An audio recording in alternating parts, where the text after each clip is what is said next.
Student आज हम product of vectors करेंगे। तो प्रोडक्ट ऑफ वेक्टर्स में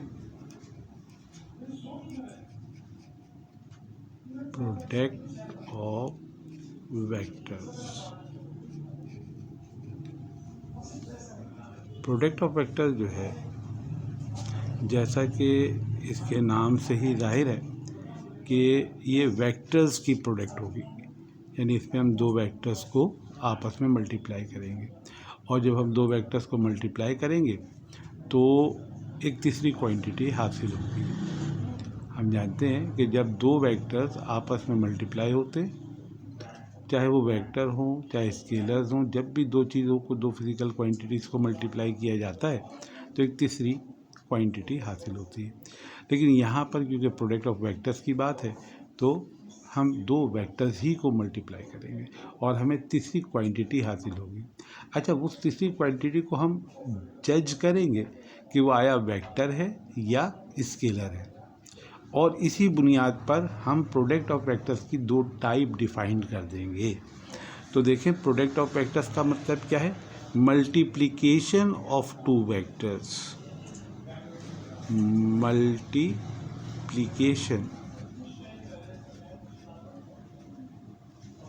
multiplication of two vectors is product of vectors।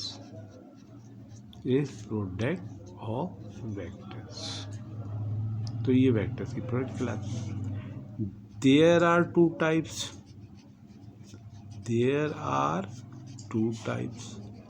इसकी दो टाइप्स हैं आपके पास।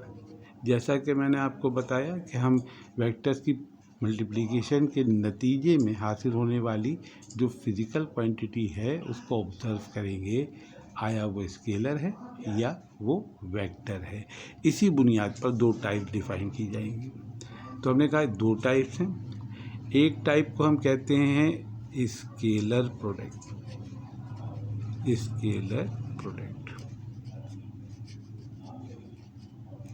इसका एक और नाम है, इसको हम डॉट प्रोडक्ट भी कहते हैं।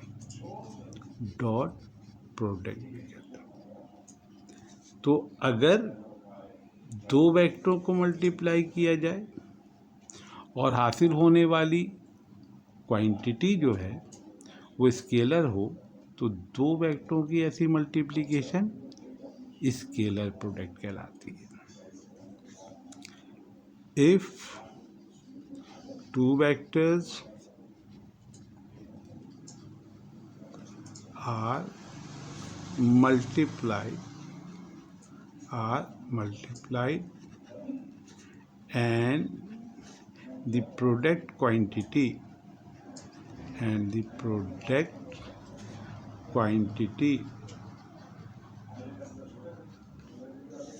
is scalar, such product of vectors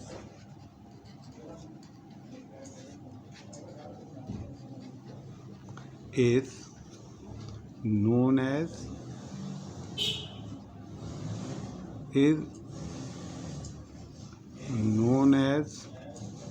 scalar product।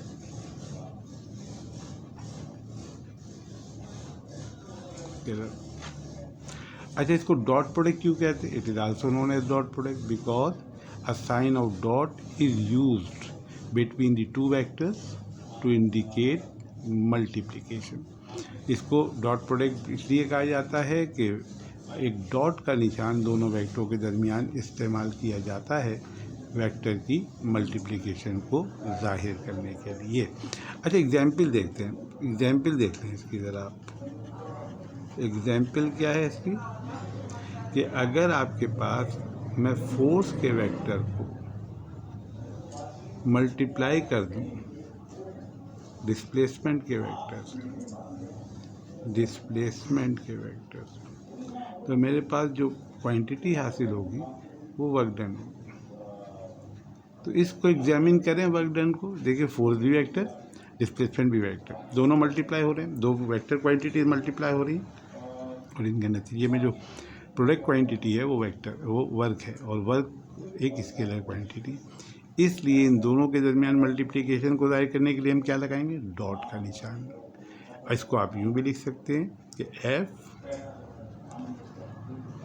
Vector quantity dot displacement vector quantity, और ये किसके बराबर होती है, डब्ल्यू के।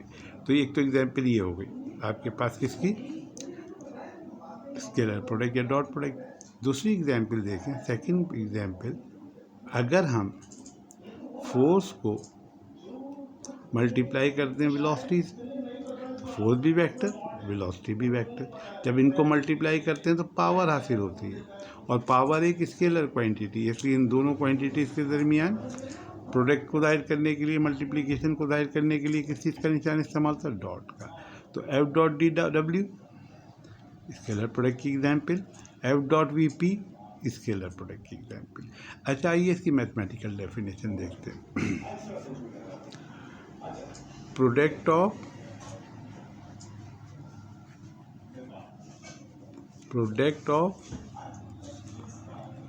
X components of two vectors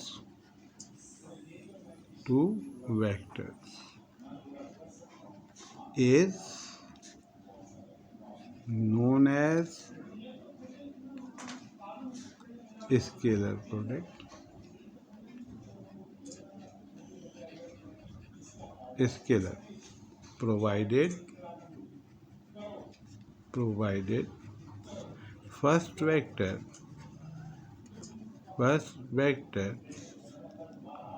is taken along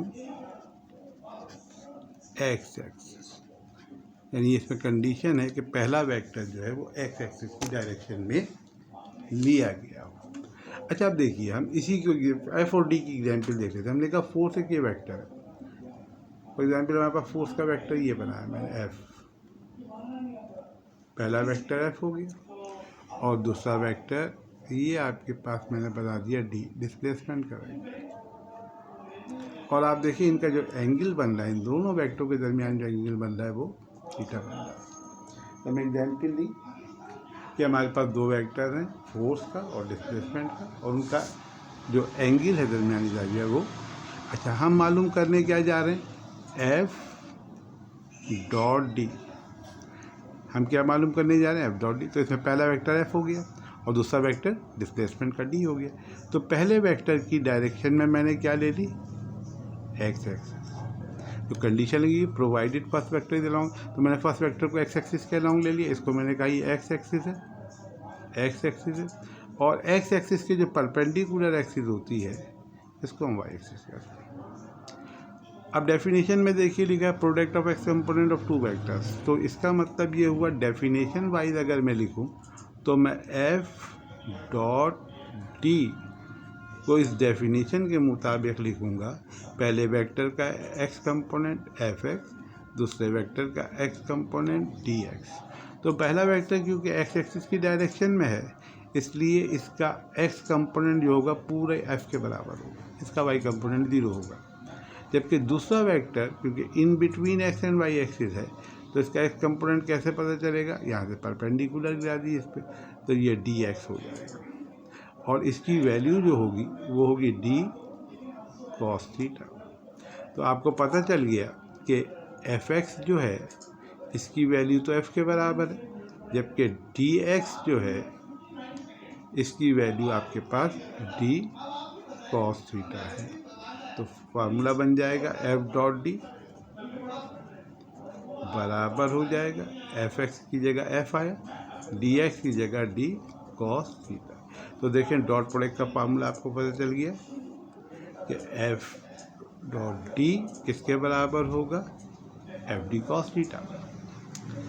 अगर इन वेक्टर्स की जगह कोई भी वेक्टर आ सकते हैं, मसलन इन वेक्टर्स की जगह अगर आप फर्स्ट कर लें ए और बी कह दें हम, या ए डॉट बी कह दें, तो इसी फार्मूले के लिहाज से आप इसका फार्मूला लिखेंगे ए बी कॉस थीटा।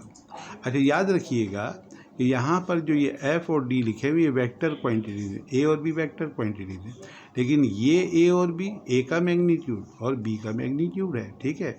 और ये थीटा इन दोनों वेक्टरों का दरमियानी जाविया है, जैसे यहाँ थीटा जो है एफ और डी का दरमियानी जाविया है, angle between F and D है, ठीक है। तो theta is the angle between two vectors. अच्छा, इसी तरीके से अगर मैं पास कर लो डी डॉट एफ निकालना चाहूँ इन्हीं दो वेक्टरों से, ये देखें आप, अगर आप देखें इधर बना देता हूँ मैं थोड़ा सा, कि अगर ये आपके पास वेक्टर एफ था, ये वेक्टर एफ था और वेक्टर डी ये था, तो अब हम क्या करने जा रहे हैं, हम एफ डॉट डी नहीं निकाल रहे, हम डी डॉट एफ निकाल रहे हैं। इसलिए अब हमारा फर्स्ट वेक्टर जो है, फर्स्ट वेक्टर वो डी हो गया, फर्स्ट वेक्टर कौन सा हो गया, डी। तो पहले वेक्टर को हम किस की डायरेक्शन में कौन सी एक्सिस लेंगे, देखिए ये आपके पास कौन सी एक्सिस होगी, पहला वेक्टर डी है, इस डायरेक्शन में हमने क्या ले ली, एक्स एक्सिस। अब वाई एक्सिस कहाँ होती है, इसके एक्स एक्सिस के परपेंडिकुलर, तो अगर इस एक्सिस के परपेंडिकुलर एक्सिस ड्रॉ करें तो वो इस तरीके से ड्रॉ हो जाएगी। अब आप देखें ये एंगल जो था, पहले डी एक्स एक्सिस के साथ एंगल बना रहा था, इसलिए डी को रिजॉल्व किया था कंपोनेंट में, लेकिन अब एफ वेक्टर एक्स एक्सिस के साथ एंगल बना रहा है, इसलिए अब इस एफ को रिजॉल्व करेंगे इसके कंपोनेंट। कैसे करेंगे, यहाँ से परपेंडिकुलर ड्रॉ किया तो एक कंपोनेंट ये हो गया, ये कंपोनेंट क्या कहलाएगा, एफ एक्स, किसके बराबर होगा, एफ कॉस थीटा, जबकि डी एक्स क्योंकि एक्स एक्सिस की डायरेक्शन में है इसलिए डी एक्स जो होगा वो बराबर डी के हो जाएगा। तो अब यहाँ पर देखें कि अगर मैं डी डॉट एफ करूँ तो डेफिनेशन के मुताबिक ये होगा D x into F x. अच्छा, डी एक्स इसके बराबर है, डी एक्स इसके बराबर है, आप फिगर में देख के बता सकते हैं, डी एक्स देखें डी के बराबर है तो डी एक्स की जगह डी आ गया, एफ एक्स इसके बराबर है F cos theta, F x की जगह एफ कॉस थीटा आ गया।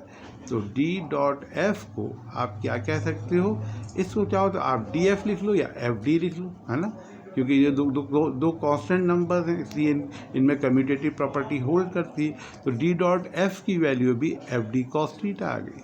तो इस इक्वेशन जिसको हमने कहा, इस इक्वेशन को अगर आप कह दो 1 और इस इक्वेशन को अगर आप कह दो 2, अगर इन दोनों को कंपेयर करा दें by comparing 1 and 2, by comparing 1 and 2, तो क्या बात होगी, हम लिख सकते हैं कि एफ डॉट डी किसके बराबर हो जाएगा, डी डॉट एफ के, यानी वेक्टर डॉट प्रोडक्ट जो है वो कम्यूटेटिव प्रॉपर्टी रखता है, dot product has commutative property.